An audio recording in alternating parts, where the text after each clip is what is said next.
Market లో invest చేసి మీ డబ్బులు డబుల్ చేసుకోవాలనుకుంటున్నారా? విజయవాడలో జరిగే సుందరరామిరెడ్డి గారి లైవ్ సెమినార్ కి అటెండ్ అవ్వండి.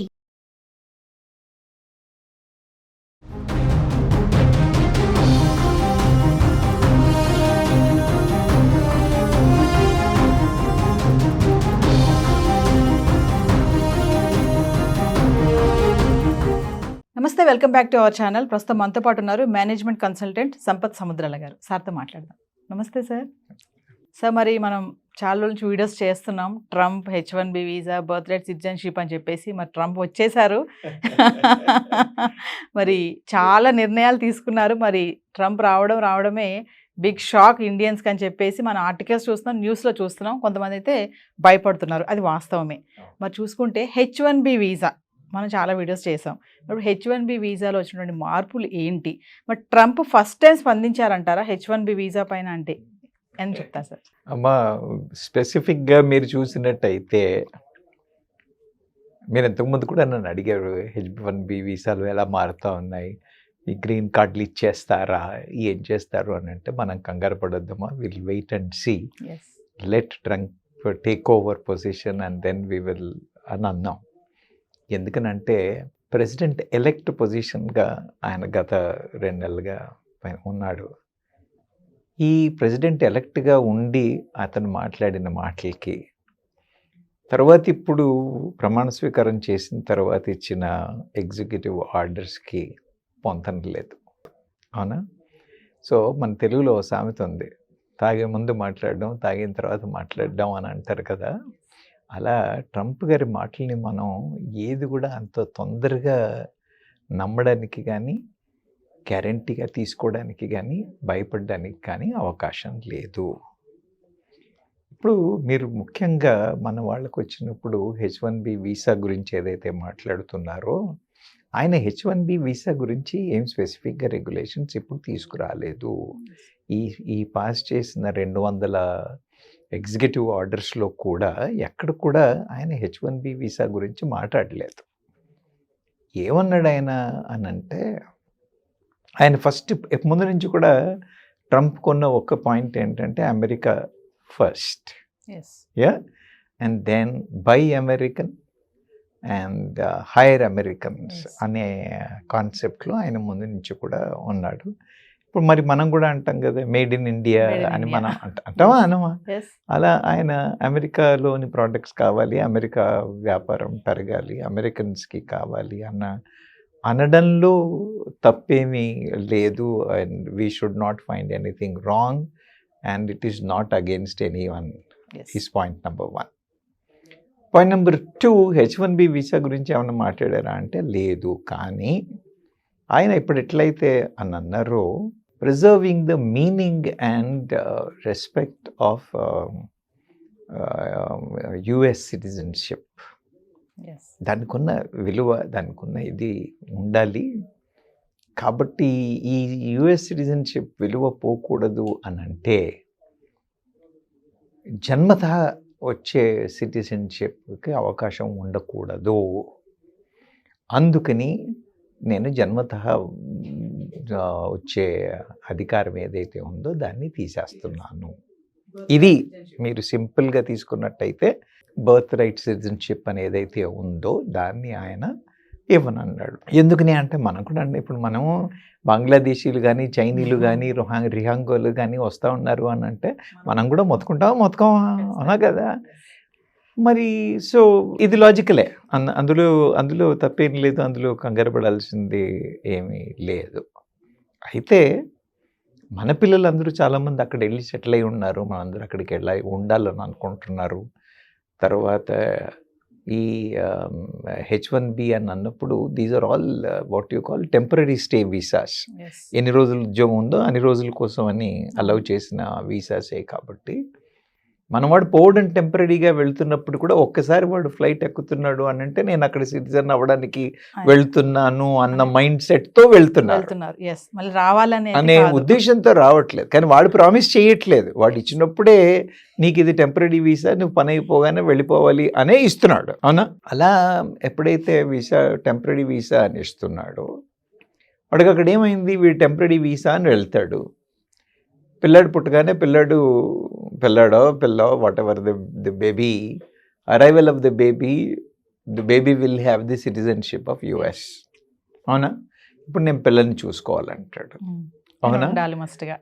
అలాగే నీ పిల్లడు అటు ఇటు చేసి 17 ఏళ్ళకి వచ్చేసాడు అనుకోండి, మేజర్ అయ్యాడు అనుకోండి, పిల్లడు కానీ పాప కానీ మేజర్ అవ్వగానే వాళ్ళు they can file the green card application for their parents which will give result instantly. ఇలా 20 ఏళ్ళు 10 ఏళ్ళు వెయిట్ చేయాల్సిన అవసరం లేదు.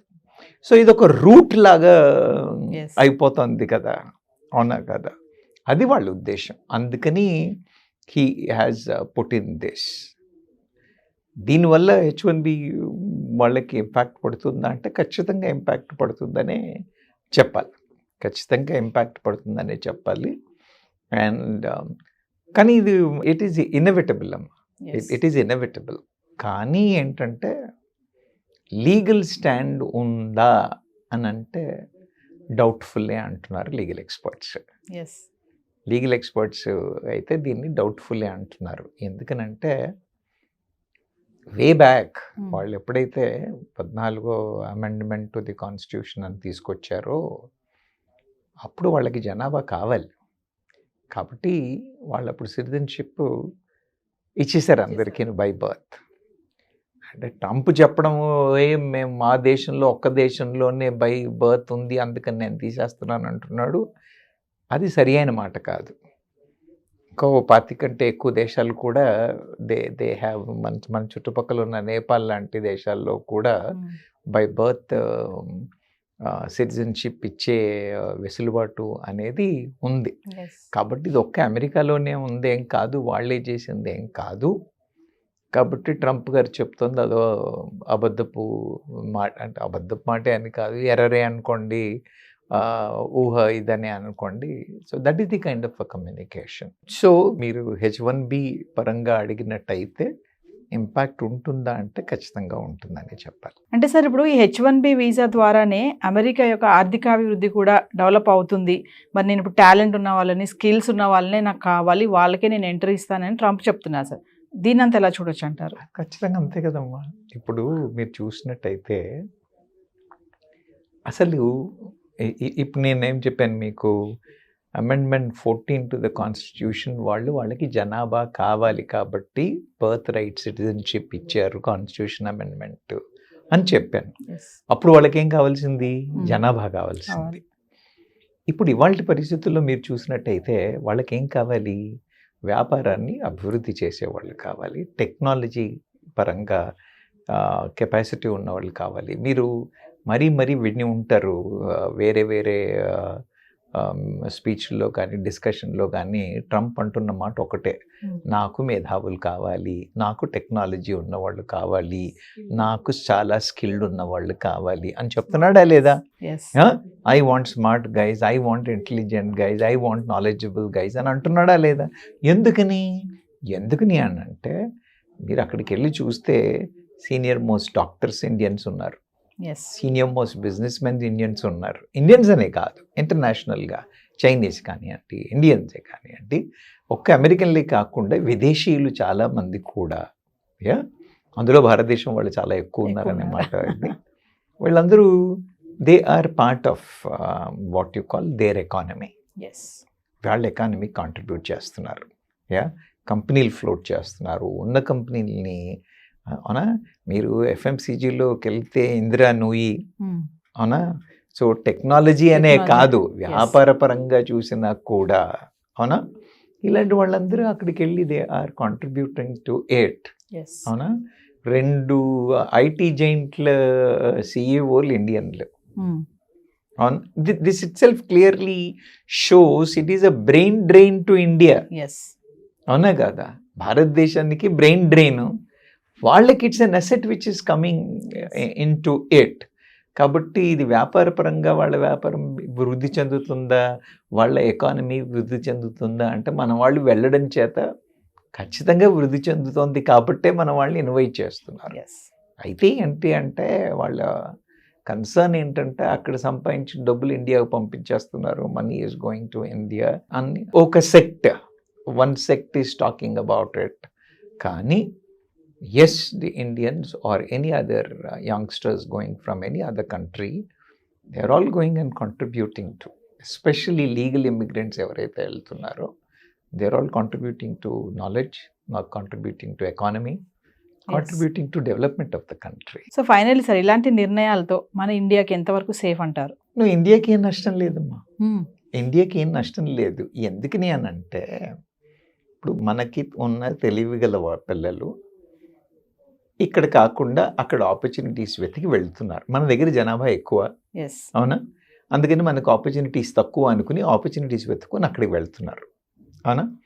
ఇప్పుడు మన దేశంలో కూడా మీరు చూసినట్టయితే ఇంతకుముందు అందరూ పబ్లిక్ సెక్టార్లో ఉద్యోగమా గవర్నమెంట్లో ఉద్యోగమా అని పరిగెత్తేవాళ్ళు.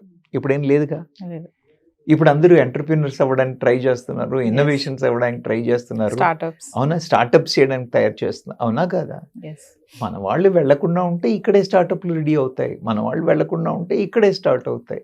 అయితే ఏంటంటే మన ప్రభుత్వాలు దాన్ని రియలైజ్ చేసి ఇక్కడ సరి అయిన ఎన్వైరన్మెంట్ని క్రియేట్ చేయాల్సిన అవసరం అయితే ఉంది. ఓకే, కాబట్టి మన వాళ్ళకి నష్టమా లాభమా అంటే ఇది ఖచ్చితంగా పెద్ద వరి అవ్వాల్సిన విషయమేమి కాదు. ఒకవేళ వరి అవ్వాల్సి వస్తుంది అని అంటే వాళ్ళే వరి అవ్వాలి. రేపు పొద్దున ఇండియా డిసైడ్ చేసుకుని నేను ఎవరిని పంపించను అని భారతదేశం నుంచి జనాలు పోము అని డిసైడ్ చేసుకున్నారు అనుకోండి, మోడీ ప్రభుత్వం లాంటి ప్రభుత్వాలు కానివ్వండి, లేకపోతే తర్వాత వచ్చే ప్రభుత్వాలు కానీ యంగ్స్టర్స్ బయటకు పోకుండా ఉండే అవకాశాలు ఇక్కడ కలిగించేసి ఒక అడ్డుకట్ట వేశారు అనుకోండి. ఇప్పుడు అక్కడ మెక్సికో దగ్గర కట్టినట్టుగా మనం అడ్డుకట్ట వేసాం అనుకోండి. బిల్డ్ కేపబిలిటీ కైండ్ ఆపర్చునిటీస్ ఇక్కడ ఇచ్చి యువత బాగుపడడానికి అవకాశాలు ఇక్కడ కలిగిస్తే ఎందుకు వెళ్తారు చెప్పండి? మన వాళ్ళు ఇంప్రూవ్ చేస్తూ అవుతుంది. This a lot of improvement compare to couple of decades before. దాన్ని ఇంకా మెరుగుపరిచారు అనుకోండి, ఎందుకు వెళ్తారు? సో మనం భయపడడం కాదు, భయపడితే వాళ్ళే భయపడాలి. మీరు ఇంతకుముందు అడిగారు వాళ్ళ బిజినెస్ ఎకానమీ దెబ్బతింటుందా అని. ఇలాంటి intelligent people if they don't go and join there, వాళ్ళకి ఇంపాక్ట్ పడుతుందా అంటే to some extent yes, possible. I don't say it is going to be a disastrous condition, but ఎలా అయితే కాంట్రిబ్యూట్ చేస్తుందో ఆ కాంట్రిబ్యూషన్ అయితే తప్పుద్ది కదా. సో అందుకని మనమే కాదు వాళ్ళు కూడా కంగారు పడాల్సిన విషయం. హాయ్, మొట్టమొదటిసారిగా మన విజయవాడలో క్లాస్ రూమ్ ట్రైనింగ్ అండి, 1 డే క్లాస్ రూమ్ ఎన్విరాన్మెంట్లో ఆఫ్లైన్ వెబినార్ జరగబోతుంది. అండ్ ఇంట్రెస్ట్ ఉన్న పార్టిసిపెంట్స్ ఈ కింద స్క్రోల్ అవుతున్న నెంబర్కి రింగ్ చేసుకొని సీట్ బుక్ చేసుకోండి. దీంట్లో ETFs, index funds and mutual funds మీద completely and hand holding experience మీకు ప్రొవైడ్ చేయబడుతుంది. దీని ద్వారా ఏంటంటే మనం ఎసెట్స్ని స్టాక్ మార్కెట్లో ఎలా మేనేజ్ చేసుకోవాలి, ఎలా గ్రో చేసుకోవాలి, ఎలా ప్రొడక్ట్ చేసుకోవాలో అంటే ప్రాక్టికల్గా నేర్చుకుంటారు. అండ్ మీ ఇప్పటి వరకు మనం ఆన్లైన్లోనే మీరు అటెండ్ అవుతున్నారు. ఇక నుంచి మీరు మన విజయవాడ సిటీలోనే అండ్ లైవ్లో క్లాస్ రూమ్ ఎన్విరాన్మెంట్లోనే నేర్చుకునే ఛాన్స్ దొరుకుతుంది. కాబట్టి ఇంట్రెస్ట్ ఉన్న పార్టిసిపెంట్స్ కింద స్క్రోల్ అవుతున్న నెంబర్కి పింగ్ చేసి సీటు రిజర్వ్ చేసుకోండి. Thank you.